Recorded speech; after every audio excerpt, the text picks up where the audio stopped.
Hey everyone, today I will do a live full reading test from Cambridge IELTS 17. My goal for this video will be to score 40 out of 40 to get that fat band 9 on the reading. Let's see if I can do this, and without further ado, let's do it. Okay, so we got the passage 1. It's about Tasmanian tiger. Okay, let's do the questions first. One word, appearance and behavior, was like a dog, stripes, diet, kind of a plant-based or meat-based diet. Let's see. Probably mainly on when hunting, like smells, vision, something like that. Inside the mother's kind of well, let's see. Okay, declining extinction, Australia.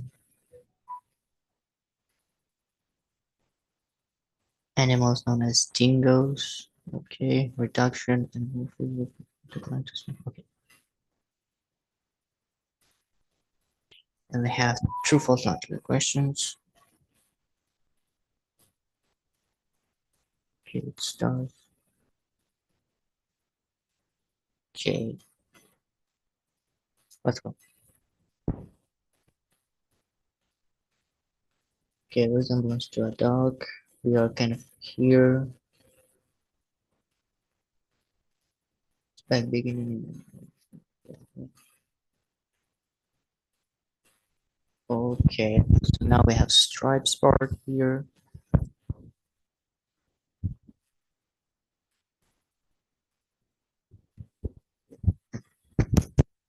In terms of feeding, now we are getting to food. It was exclusively carnivores, and the son was mascots first the center. Okay, so we got food.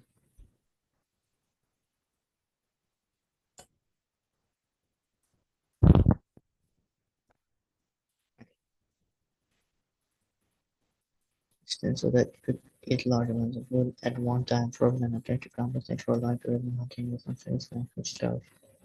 It's not a fast run and probably got through the exhausting, adrenaline pursuit. More on sand. Okay, probably maybe on sand.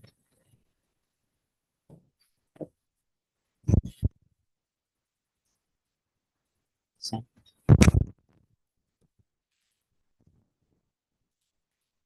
During evening night and around to 10 to 10. Despite the common name tiger, some of them had a shy low temperament. Although mainly nocturnal, it was sighted moving during the day, and some individuals even could act basking in the sun.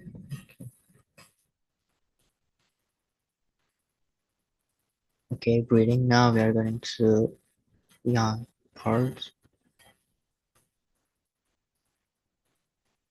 Pouch. Yeah, pouch on the belly of their mother. First spin was inside its mother's pouch. That's like a kangaroo's pouch, basically.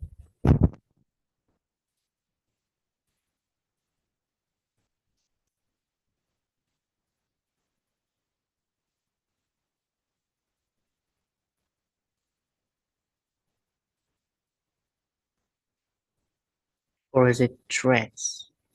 First one inside its mother's pouch into inside.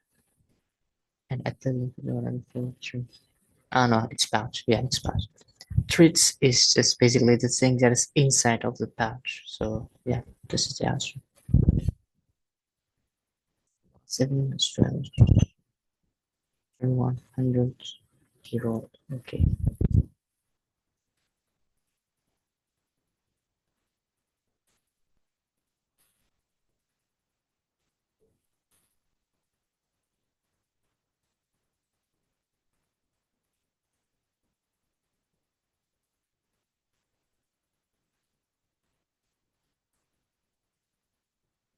So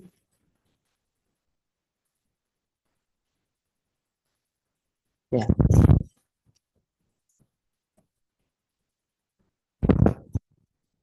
Okay, let's keep going on as dingoes. Going to rather about called dingoes. Okay, we're getting there. So, Just my innocence. Okay. Reduction in something and availability of food required. Maybe like shelter, something like that, or habitats, land. Probably. Okay, let's keep going. Attributed the role for sheep farmers and bounty hunters with shotguns. It's like a lot of declining. This include competition with mountain loss of habitat. Yeah, loss of habitat along with disappearance of prey species. So prey species is basically food, source of food, and we have habitat, loss of habitat as in reduction in habitat. So that is gonna be the answer.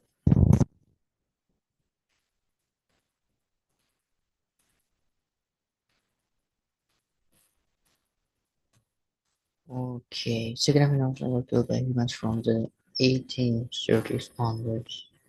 Okay, we have 1830s today.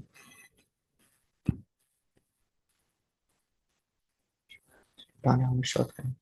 Yeah, significant number of workers by humans onwards. Yeah, true, because there are like farmers and bounty hunters with shotguns, and the dramatic decline, significant numbers of animals killed. Yeah, it's true. Now, just during the late 1800s, born in zoos. Okay. There was only one successful attempt to treat insanity of one zoo. No, there were not. There weren't several Tasmanian tigers born in zoos.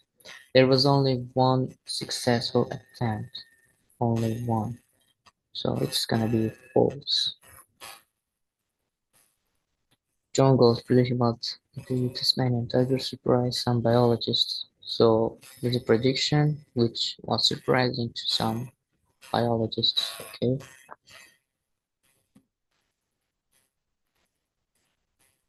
John Gall. Okay, we are getting there. Okay, for so it's like a prediction.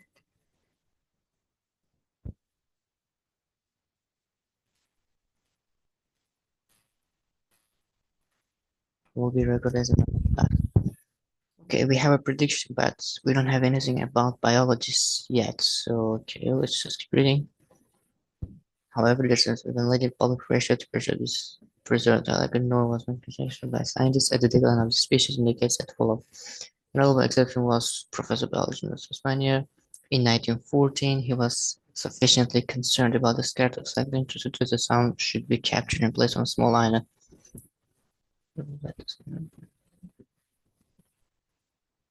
Okay, okay. We have a prediction part about the Tasmanian tigers, but there's no any information about this forecast prediction being surprising to biologists. Little public pressure, yeah. So it's gonna be not given.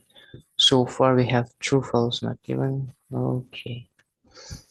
In the early 1900s, many scientists became worried about the possible extinction of algae. Now, only one exception. There was there little public pressure to preserve Tasmanian tiger or silicene or silicene. Anyway, Tasmanian tiger. Let's just call it that way.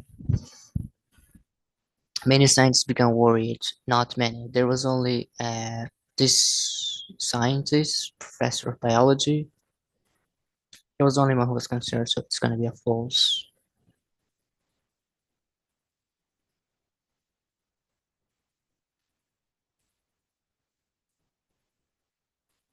Yeah. Okay. Flynn's proposal to rehome captive Salligan Island proved to be impractical. Okay, he proposed the idea of capturing them and keeping them in a specific island. Where was it? Yeah, that was it, but it was not in preparation for protecting the foreign and which was thought to be their prime breeding suit. What about the find living just captive space official protection of governments okay, we we have a proposal by Flynn professor of biology. Here should be like on a small island. Yeah, this was his proposal, suggestion, but there's nothing about this being impractical. Only 4 months. Yeah, there's no information about this method being impractical, so it's gonna be not given. Okay, there was still a number of Tasmanian tigers in existence when a piece of legislation during was passed. Okay, there was like board passed a motion, yeah, protecting southern when species on the verge of extinction, they passed a law. But the question is saying there were still a reasonable number of Tasmanian tigers in existence, which is kind of contradictory because it's saying there were reasonable numbers, but they're saying they were like on the verge of extinction. So this is gonna be false. Yeah. Okay, the only living Tasmanian tiger were all in captivity. Okay. On to the specimens. Oh, shit, it's just not that much interest in July. Days before last one, you died from the.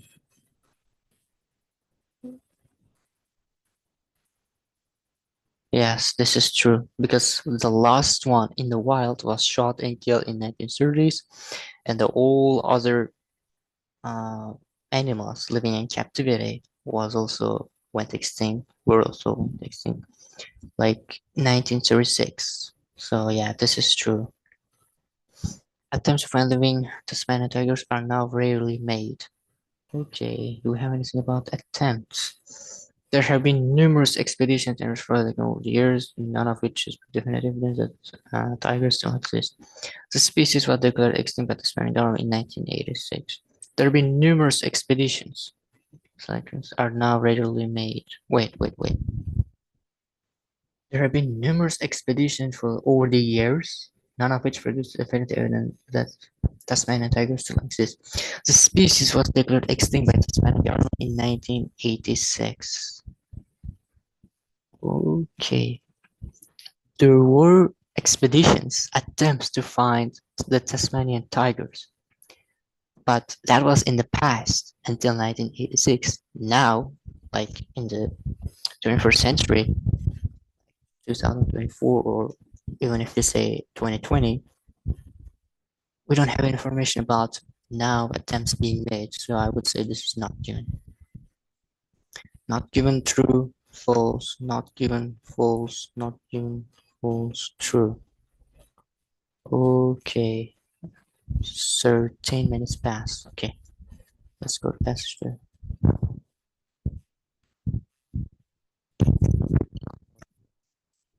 Okay, let's use questions first. So we have matching kind of paragraphs to these sentences. Okay.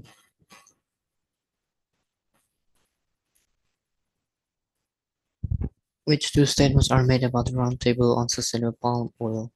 Okay. We have filling information, 2 words. It says like fresh even when not refrigerated. Okay. Let's start reading from paragraph A then. Olive oil is an edible oil derived from the fruit of African oil palm tree and is currently the most consumed vegetable oil in the world. It's almost certainly in the soap we wash with in the morning, the sandwich we have for lunch, and the biscuits we snack on during the day. Why is palm oil so attractive for manufacturers? Primarily because its unique properties, thus remaining solid at room temperature. Okay, I think we got an answer for filling information section. Is that it stays like solid? Yeah, even when not refrigerated. Make an ideal event for long-term preservation, allowing many packaged fruits on supermarket to have the best before dates of the month, even years into the future. Okay. So the paragraph A is basically talking about how frequently use palm oil in everyday products from foods to soaps. And it's talking about its benefits and how common its use. Okay, let's see if we have anything related to that. Example of winter protection or advantages. No, there's no any environmental advantages here, which contrasts around no exemplifiable use of palm oil. Oh yeah, exemplifiable use. Yeah, that's a reference to particular species. Nope. Is rapid expansion? There's no rapid expansion. Economic, just nope. Example of creatures, nope. So yeah. Okay, let's keep reading. Many farmers have seized the opportunity to maximize the planting of oil palm trees. Many farmers have seized the opportunity. Okay, between 1990 and 2012, the global land area devoted to growing oil palm grew from 6 to 17 million hectares, now accounting for around 10% of total cropland in the entire world, from a mere 2 million tons of palm oil being produced annually globally. 50 years ago, there are now around 60 million tons produced every single year, a figure looking likely to double or even triple by the middle of the century. Okay, is the best known of the animals suffering habitat loss. No, we don't really have anything about any particular species of animal. Maybe here, Sumatran orangutan. Okay, about the paragraph B. Let's see if we have something related to that. Okay, it's basically talking about the expansion of industry. Yeah, and the forecast that it will keep continue growing. Okay, its membership. Sorry. Okay, potential advantages with no reference which could benefit figures reference. Yeah, figures illustrating rapid expansion of industry. Yeah, this is gonna be B. Okay, let's read the paragraph C. However, there are multiple reasons why conservationists cite rapid spread of oil plants is a major concern. Okay, so this expansion is kind of a major concern. There are currently short deforestation, habitat destruction, and dwindling species populations, all as a direct result of land clearing to establish oil palm tree monoculture on an industrial scale, particularly in Malaysia and Indonesia. Endangered species, most famously the Sumatran orangutan.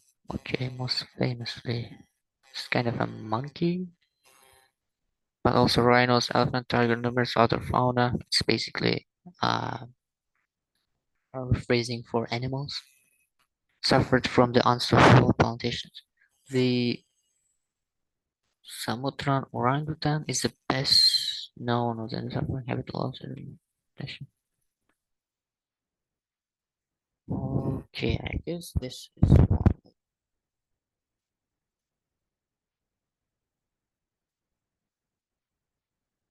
Sumatran orangutan.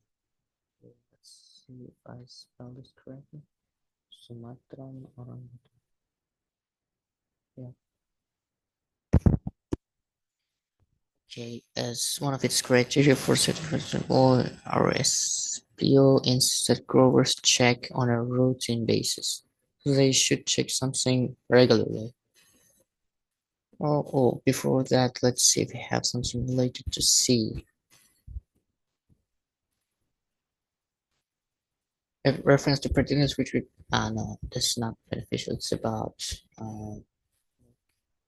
disadvantages like drawback. Example of computer effect by yes, this is gonna be C. Okay,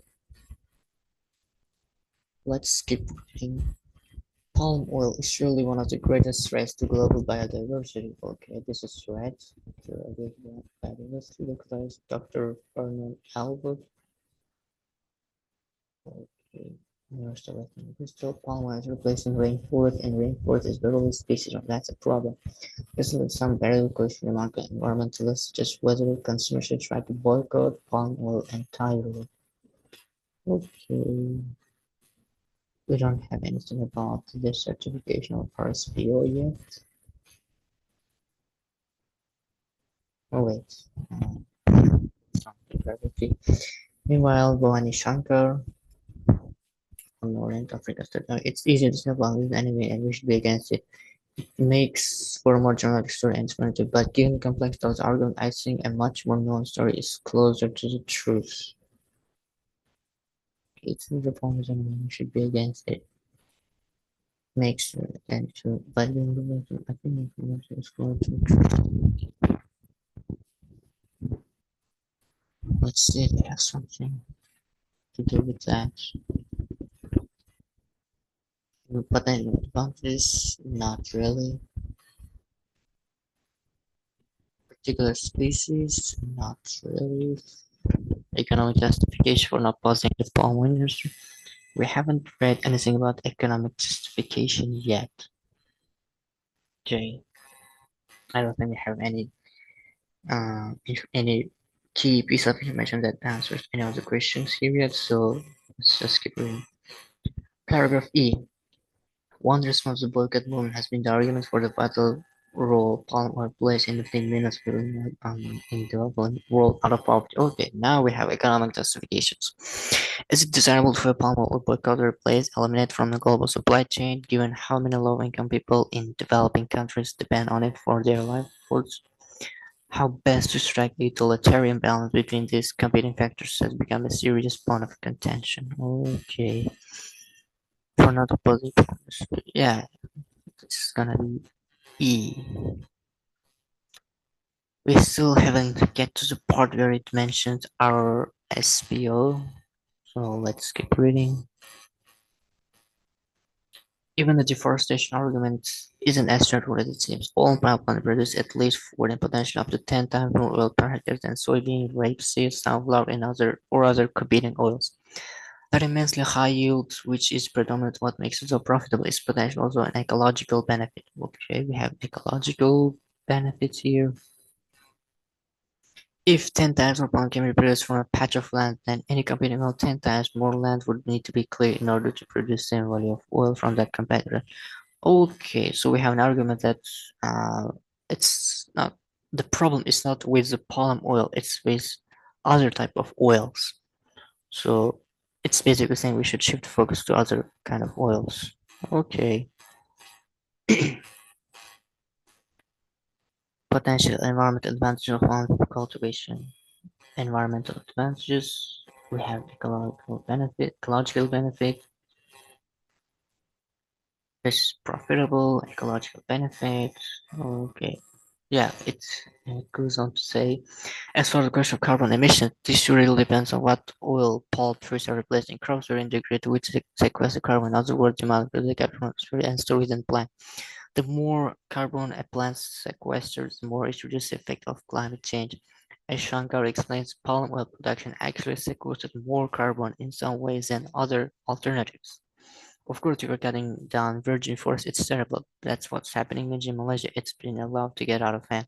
But if it's replacing rifle, it actually sequester more carbon. Okay, yeah, we have ecological benefits here in paragraph F. Wait, potential.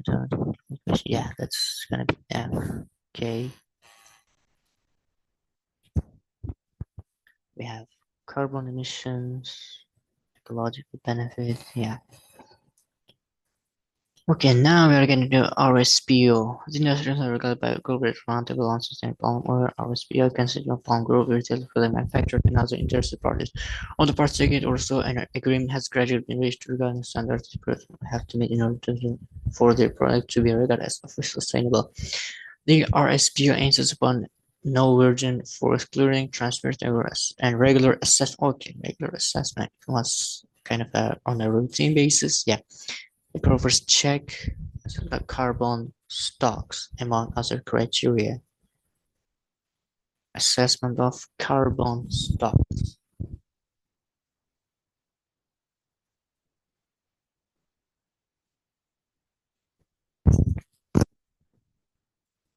Only once these requirements are fully satisfied, is the oil allowed to be sold as certified sustainable palm oil. Recent figures show there are now certified around 12 million tons of palm oil annually, equivalent to roughly 21% of the world's total palm oil production. Okay, do we have any question that has an answer in paragraph G? Description of an organization which contributes to the impact of palm oil production. Yeah, it's basically describing RSPO, which is an organization, and it's describing what they do here. Yes, I would say this is G.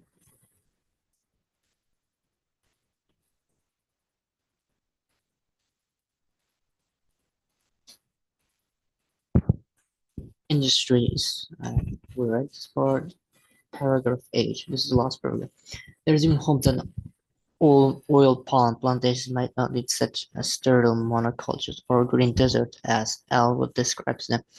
Numerous animals love hints at one plant which might make all difference. The bird's nest, a fern grows on trees in an epiphytic fashion, meaning it's dependent on the tree only for support, not for nutrients, and is native to many tropical regions, whereas a keystone species forms a vital ecological role. Alan Williams introducing bird nests for development could potentially allow these areas to recover their biodiversity, providing a home for all managed species from fungi and bacteria to invertebrates, insects, amphibians, and reptiles. Okay, if I have particular species of birds that can benefit, so which answers question 17? Oh, yeah, this is gonna be H. Okay.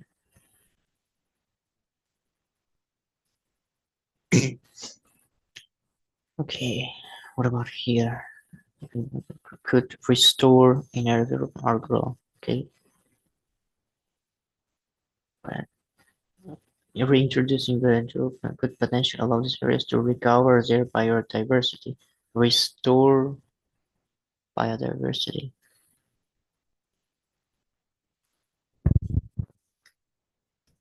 Biodiversity.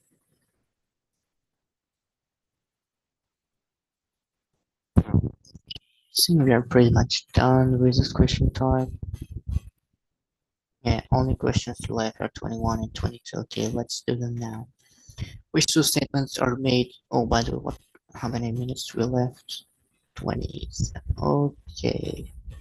Okay, we are at a not the best, but in about um, a good pace, I would say. Okay, let's get going. Which two statements are made about the roundtable on sustainable palm oil RSPO? Okay, I think we're gonna find the answers in paragraph G. Yeah.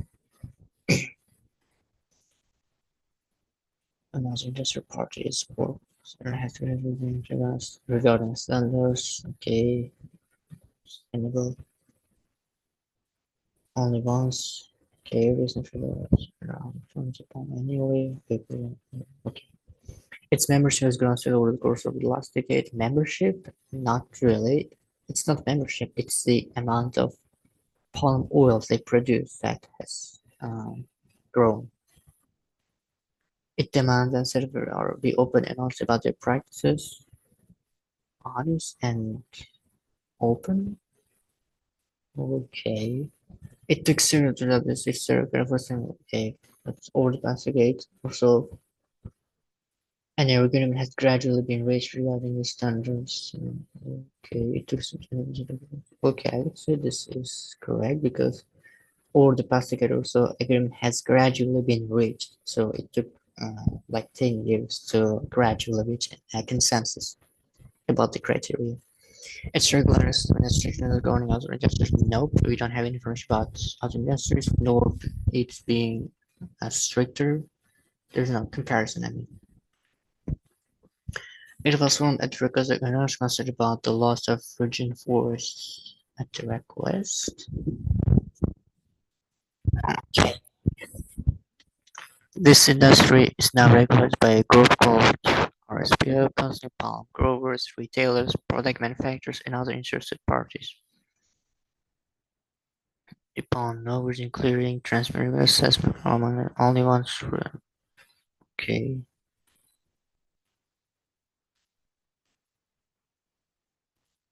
Okay.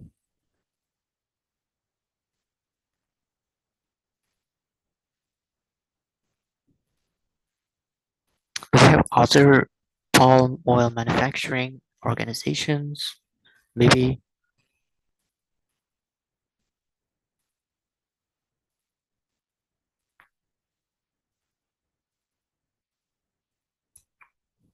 No, I don't think so. I don't really concern all those virgin forests. It demands that certified producers be open and honest about their practices. Only once this organ fully certified is the oil allowed to be sold as certifiable oil. Okay.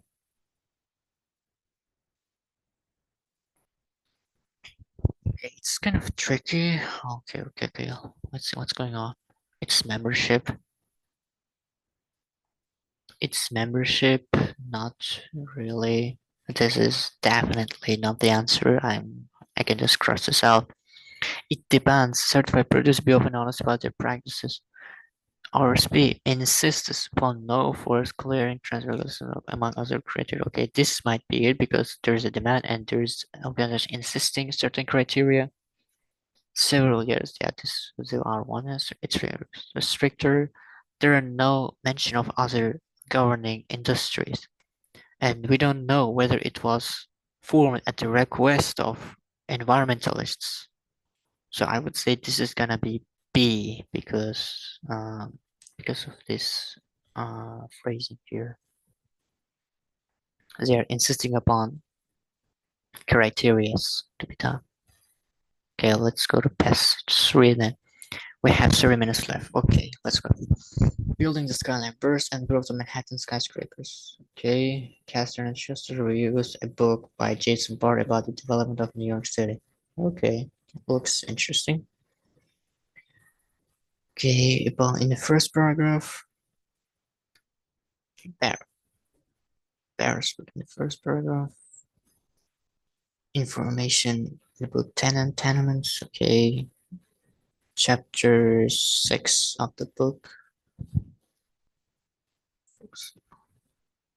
Chapters focusing on 1920s. Boom. What impressed you the most about chapter on land values? Impresses the most. What's about land values? And we have yes, no, given. The description of virtual products from the air in the lacks interest. Okay. Chapter transcript available for material yet to come. And we have matching sentences, virtues. Okay, anyway. The bedrock myth, chapter 7. Okay, this is gonna appear at the like the other half, the later half of the passage. Okay, let's read. In building the skyline, Jason Barr takes readers through a detailed history of New York City. Okay, Jason Barr. The book combines geology, history, economics, and all data to explain why business clusters developed and where they did, and how the early decisions of workers and firms shaped the skyline we see today.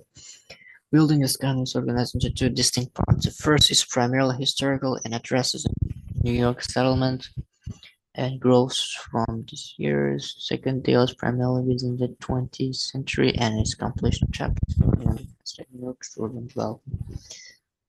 Changes the tone and organizational changes so on between the first and second parts, as the latter chapters incorporate aspects of Burr's related research papers. Okay,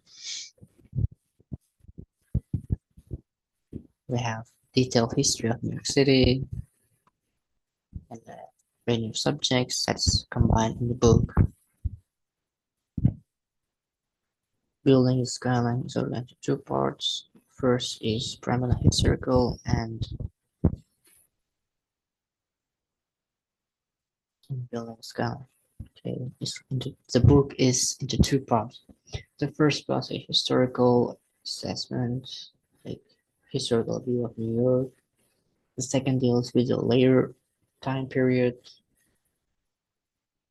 Okay, and the second part includes research papers from Barr's experience, Barr's life.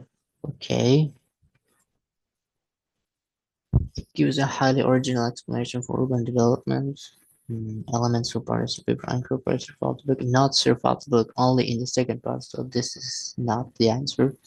Other books that will on something have taken different. No, we don't have anything about other books. It covers a range of factors that affect the development of New York. Okay, is that idea? What about A? It gives a highly original explanation for urban development. It's a highly original explanation for urban development.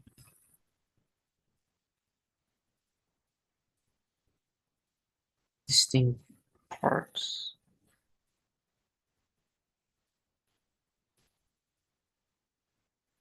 Okay. Yeah, the book combines a range of factors, historical, economical, geological, and a lot of data to explain why basically evaluate the date, how the decision were made. Okay, yeah, I would say this is the one because this is kind of weird, like vague, but this is mentioned in a paragraph. Okay, let's go. How does Chester respond to information in the book about tenements? Barr begins chapter 1 by taking a reader on a helicopter time machine ride, giving a fascinating account of how the landscape in 1609 might have looked from the sky. He then moves on to a subterranean walking towards it, indicating location of rock and water below some sort, before taking the reader back to the surface. His total city accounts through his as he described various fun facts about the location of York residents of early 19th century Vice President Aaron Burr, as well as a number of legends about the city. We don't have any information about the tenements yet, but we do have something about helicopter time machine.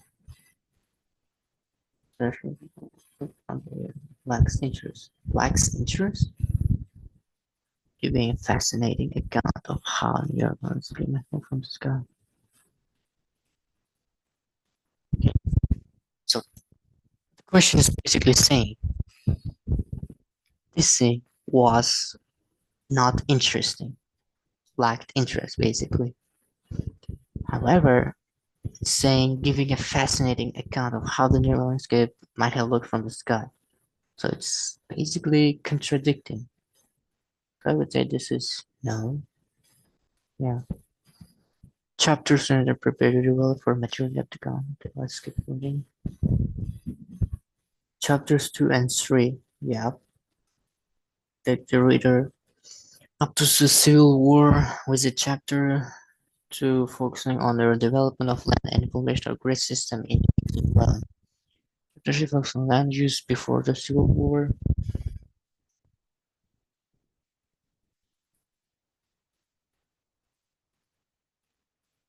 I would have liked Barr to expand upon his claim that existing tenements. Okay, now we're going here.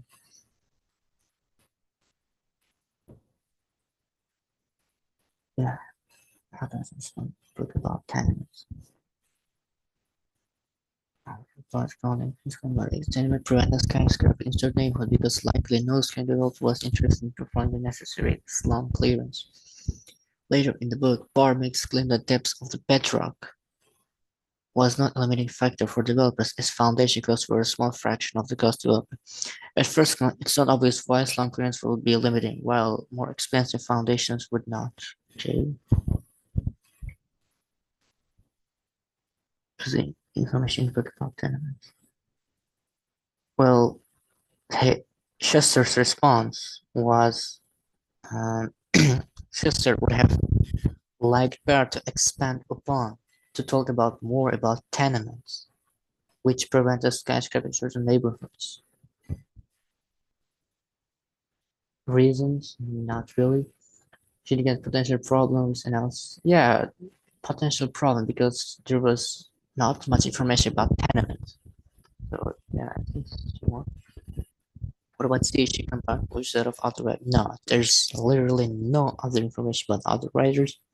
She details about source various research. No, there's no about research or sources, so that's definitely B. Okay, 29. chapter 6. Okay, we don't get to chapter 6 yet, so I guess we can focus on these question types as well.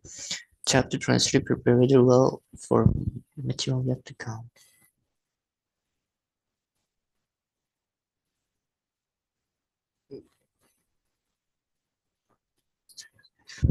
Both chapters are informative and well researched and set the stage for the economic analysis that comes later in the book. Yes? Prepare the reader well for material yet to come.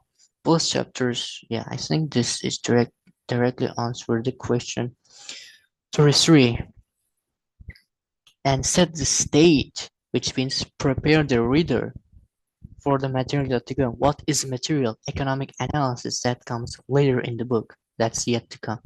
So I would say this is yes. Biggest problem for many New York neighbors was lack of amenities. Was lack of amenities. Okay.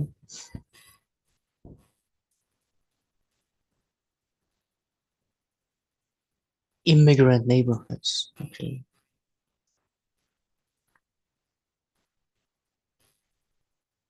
Okay, chapter focus on immigration. Okay, now we are getting there. Tenement.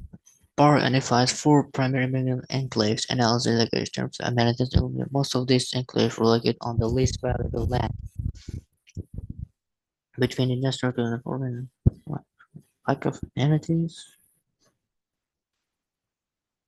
Okay, let's just keep reading. I'm not sure about this one now.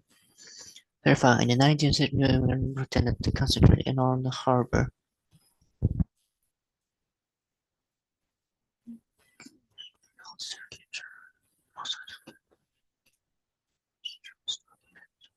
Between the industry located on the waterfront and wealthy neighborhoods bordering Central Park. Around the harbor. Okay, that's interesting. From the looks, it looks like yes, but let's dive in more. Four primary immigrant enclave analysis relocation of metropolitan area. Most of these enclaves were located on the least valuable land. Okay, most of the basically neighborhoods of immigrant families were in the least valuable land. Where is the least valuable land? Between the industries located on the waterfront and near water basically, and wealthy neighborhoods bordering Central Park. Yeah, I think this is a yes. That are to consider around the harbor waterfront. Yeah, I think this is a yes. We have no two yes, and I think we need one not given, and I'm guessing 34 is gonna be not given, but let's just prove it. The biggest problem for immigrant neighborhood was lack of amenities. Yeah, there's no information about amenities being scarce, you know. There's no information about amenities like being in short. We don't know if there were many amenities or not, or there were few amenities. So this is gonna be not good. Yeah, pretty much it. Okay, what about we haven't come to chapter 6 yet, we are only on chapter 4, so let's keep reading. Part 2 of the book begins with discussion of economic skyscraper height.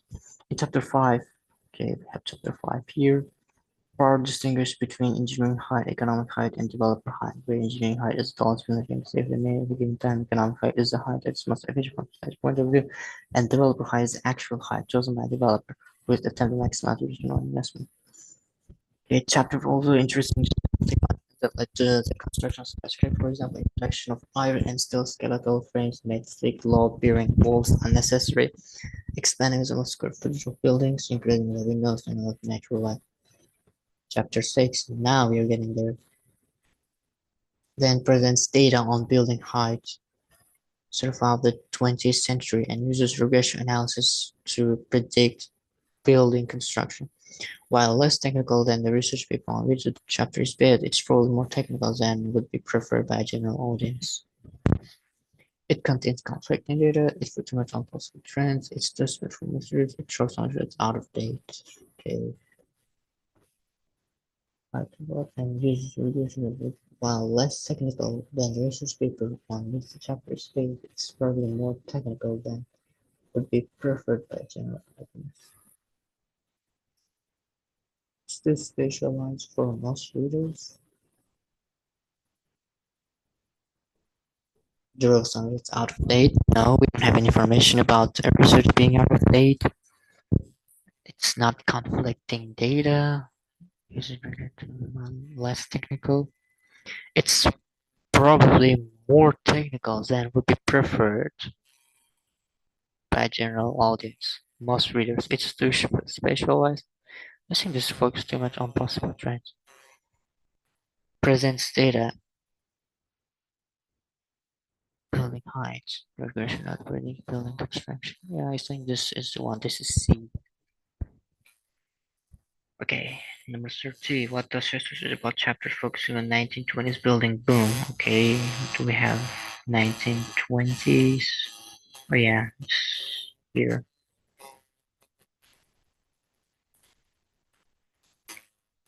But we have a whole bedrock myth. I think with this chapter, with this paragraph, I mean, we can answer the last type of question we have, the bedrock myth.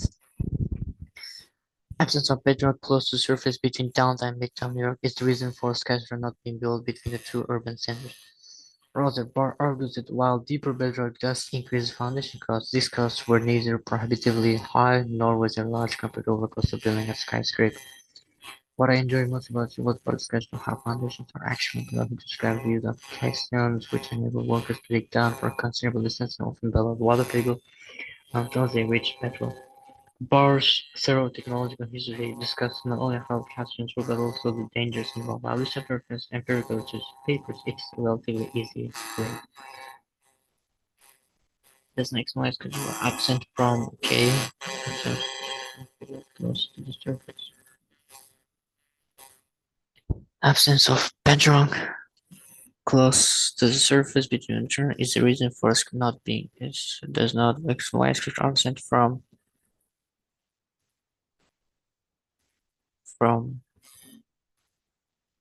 two urban centers,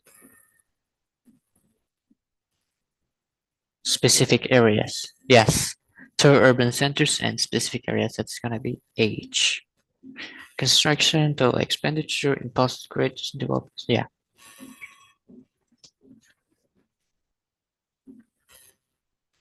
That although the cost of foundation increases when bedrock is deep below surface, this cannot be regarded as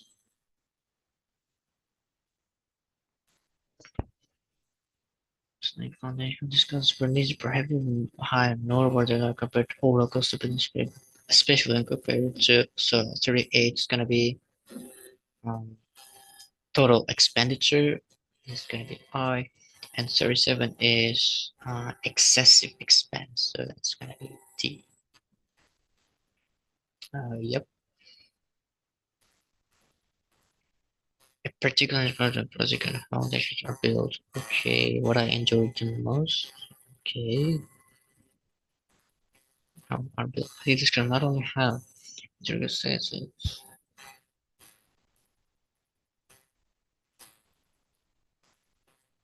foundations are actually built. How just not only have describe use of castings and work to down production open the different parts and increased cost and all in this context, but also the dangers involved. It's not only how um, deep excavations, yes, dig down for considerable distances. Wait, not only how great distance are made possible or deep excavation. It's this is going to be B. That's question, but also discusses their uh, dangers involved, associated risks. F? Yeah, I think F. That's going to be F. Okay, we have story and story one. Okay, we need to keep up the pace because we have 10 minutes left. And I need to double check some of the paragraphs. Okay, something about the chapters focusing on 19th building. Boom. Okay, we have yeah here. 9 foot on Berlin building boom of 1980s. Chapter 8 contains lengthy discussion of urban economic that made services stretching to Branch, New York, Clever. Some cities in next to the park consist of frame extension of building boom of 1912. Okay. Chapter of land values. Okay, land values here. Okay. It's kind of a bit difficult to digest, so let's just read it slow.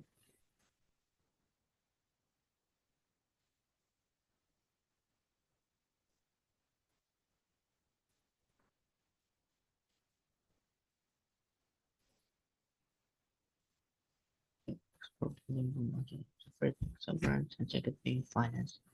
The test is the Bible responses to find different factors experimental development and even cheap grade was not was the primary goals.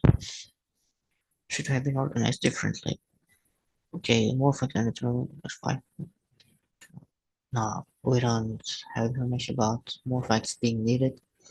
The explanation that is given for the building boom is unlikely. Unlikely? This doesn't say unlikely, but have limited appeal to some.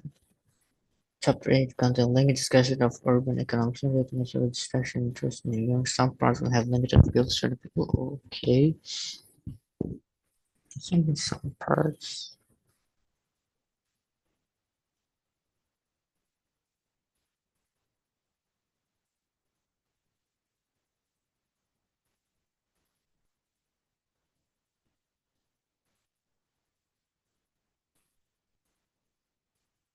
Yeah, I think this is the one. What about 31? Chapter 1. So the board says another reference to with a word that makes this to is practically okay, impressive. Okay, I think we got the answer. Yeah. The data of work is that when it is okay, the amount of work basically. The broad time period that's covered interesting questions, natural recommendation. The nature of the research interesting questions, the broad time period. Toward the end of the chapter, where assess the registry articles or reflect high land values, find the changes in land values predict the future building height, but the reverse is not true. Changes in land values predict the future building height. With that luggage impact crunching. The broad time period that's covered. Okay. From the mid-19th century present day the world. Okay, I think this might be true. The interesting questions were asked. No, there's no questions. The nature of the recent topic, nature, no recommendations, bar makes for recommendations is not impressive. Yeah, he makes policy suggestions, but it doesn't say it's impressive. What's impressive is the amount of work that went to this day. Okay, I think this is one. Okay, I think we got all the questions answered. Oh wait, what's going on? Ah, yeah. Okay, we have 7, so let's just take the time to look back to see if I got anything wrong. Carnivore sand pouch fossil habitat. I am 100% sure about this. True. False. John prediction was not given. False. Yep. Proved to be practical, not given. There was no. That's false. The truth and no, not given. Yeah, I am kind of pretty sure about this passage one. About 95% sure, but still good. Okay, let's go to passage two. Potential environmental advantages. F. Okay. Environmental advantages. Ecological benefit, carbon emissions. Yeah, that's F. That's correct. G. Okay. Yeah, organization is RSPO. That's correct. Global use of palm oil. That's A. Yeah, that's 100% correct. Lunch, biscuits, soap, attractive. Yeah. 17. Reference predators which would belong to small oil plantations. H. Yeah, there were a couple of particular species like birds which could benefit. Yeah, that's correct. 18 figures of expansion, rapid expansion. It was B. Yes, a figure likely. Yeah, this is the answer for 18. Economic justification. That's in E. Okay, millions of people out of poverty. That is economic justification. 20. Example created by the is it C? Yes, these elephants are suffered creatures. Okay, that's correct. Okay, 21 and 20 demands to reduce real bonds practices. Okay, I'm still not sure about this one. I might have gotten one of them wrong, but that was the best I could do. I mean, I'm sure about this one, but about this, I'm still like not that sure.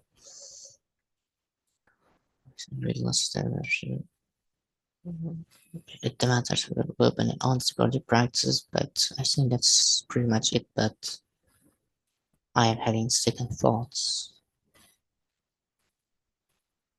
Very well. Yeah, G. Insist upon no virgin forests. Transparency. Only once these are satisfied. Once these are satisfied, then oil is allowed to be sold. It took several years, but the past agreement has gradually been reached. Yeah, okay. Okay. Solid, Sumatran orangutan, carbon stocks, biodiversity. Yeah, I am sure about this one. Victorian effect element Yorkie. Yeah, I think this, I believe this is one has tendency potential problem. Yeah, it's too special for most readers. Okay, boom. Some part of the mental field should be fun. Yeah. What impresses Chester the most about chapter on Land Valley's broad time period that is covered? Okay, yeah. But have some doubts about this, the broad time period, but I think by the process of elimination, this was the answer I got. Okay, description lacks interest. No, it says a fascinating outlook. Chapter 2 and 3 prepare the reader well for the material to come. Yes, the biggest problem for men when there was lack of amenities, this is not given. Then to cut around the harbor. Well, I have some doubts about this, but I think I got it right. But this was kind of a trickier one. Then to consider around the harbor. Yeah, most of these enclaves were located on the least valuable land, which is near water, the waterfront. And the waterfront basically means around the harbor, right? I believe so. Okay, about this. Yeah, these were easy. Okay, I think we got 40 out of 40, but I'm still not sure. Maybe like at the least 38, maybe at the most 39. I might have gotten one wrong, but let's see. We have we have still 2 minutes left, but I'm just gonna submit my answers right now.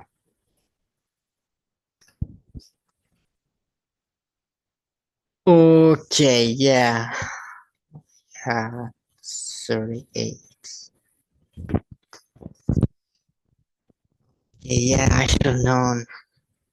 Yeah, like I had this feeling like I got at least one answer wrong, but yeah, let's get back and say that's 31 and 35. That's in the passage 3. Let's see what's going on.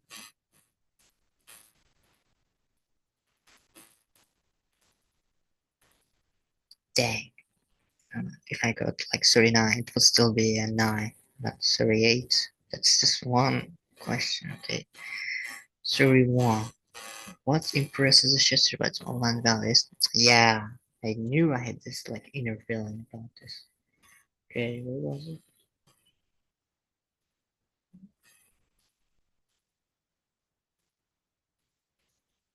Discuss another of his empirical papers that estimate Manhattan from mid-19th century to present data work that went produced data work. Nature of the research into the topic. The nature of the research into the topic.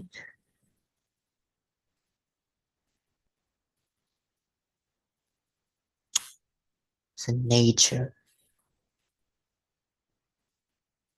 The data work. The data work is impressive.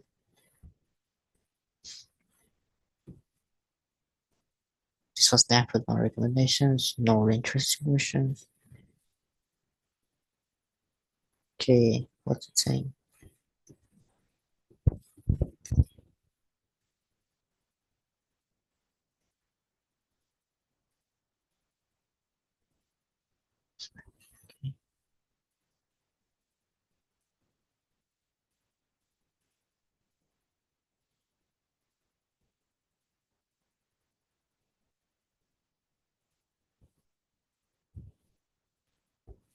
Okay, that's still kind of weak, but I think I'm starting to understand. Hmm, okay, okay. What about the other one? 35. Wait, no? New York's immigrant neighborhoods tend to concentrate around the harbor. Wait, is it no? Why? Okay. Oh, where was 35 again?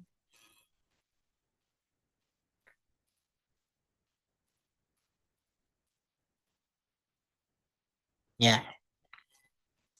Most of these areas were located on the least valuable land between the industrial and waterfront and oh, it was not at the harbor, it was between the harbor and Central Park.